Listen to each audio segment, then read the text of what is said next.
petite vidéo pour expliquer la méthode, ou plutôt pour illustrer la méthode d'écriture de l'équation d'une réaction acido-basique. Alors, dans l'exemple du cours, on nous donnait la phrase suivante: l'ammoniac, gaz basique de formule NH3, réagit avec l'eau. Alors la première étape, la première question à se poser, c'est quels sont les couples acido-basiques mis en jeu. Alors un peu de façon analogue à ce qu'on avait fait dans les réactions d'oxydoréduction, on commence par écrire ces deux couples. Donc je vais avoir un premier couple ici, et je vais avoir un deuxième couple mis en jeu. Évidemment, chacun des réactifs appartient à un des couples. Alors quels sont ces deux réactifs? Alors le premier réactif c'est l'ammoniac de formule NH3, le deuxième réactif c'est l'eau. Donc je vais me poser la question, d'abord, ces deux réactifs, est-ce que ce sont des acides ou des bases? Alors le premier réactif, NH3, ça m'est dit dans l'énoncé, on me dit que c'est un gaz basique. Ah, donc c'est donc une base. Donc dans le premier couple, je vais l'écrire à la place des bases, c'est-à-dire à droite du slash.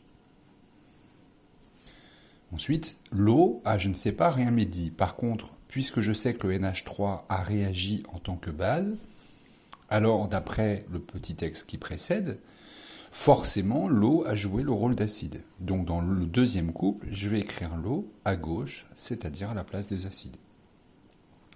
Alors quelles sont maintenant les espèces conjuguées de ces deux réactifs? Alors NH3 est une base, quel est son acide conjugué? C'est-à-dire quel est l'acide qui lui correspond, que je vais écrire à droite, à gauche du slash. C'est très simple, pour trouver une espèce conjuguée dans un couple, il suffit de se poser la question, que va devenir NH3 quand il aura rempli son contrat de base? Alors qu'est-ce que c'est qu'une base? Une base, c'est une espèce chimique susceptible de capter un ion H+. Il suffit que je lui fasse capter un ion H+, que devient NH3 après avoir capté un ion H+? Ça deviendrait NH4+. Donc c'est son acide conjugué. Donc vraiment ce qui est d'un côté, de l'autre côté du slash, c'est vraiment ce que deviendra l'espèce chimique une fois qu'elle aura rempli son contrat. Alors à l'inverse, H2O. H2O agit en tant qu'acide. Quelle est sa base conjuguée que j'écrirai ici? Sa base conjuguée, c'est ce que deviendra l'eau lorsqu'elle aura rempli son contrat d'acide, c'est-à-dire de céder un ion H+. Donc il suffit que j'enlève un ion H+ de H2O et j'ai sa base conjuguée. Donc H2O, si je lui enlève un ion H+, il reste H-. Alors maintenant, les demi-équations, c'est très simple.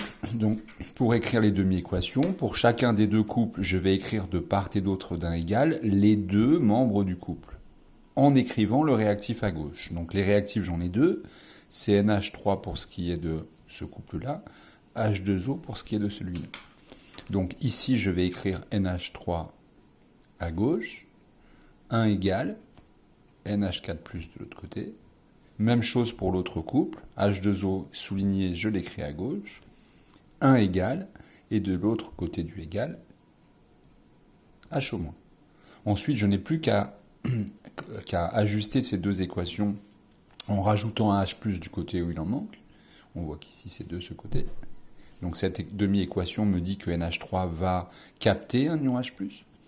Et ici, c'est de ce côté. Cette deuxième demi-équation me dit ce qui se passe au niveau de l'autre réactif, H2O va céder un ion H+. Ensuite, je n'ai plus qu'à faire le bilan. Donc vous pouvez remarquer que c'est beaucoup plus simple que pour les équations d'oxydoréduction. On ajuste juste avec les H+. Donc là, j'aurais écrit tout ce qui est à gauche donne tout ce qui est à droite. NH3 plus H2O.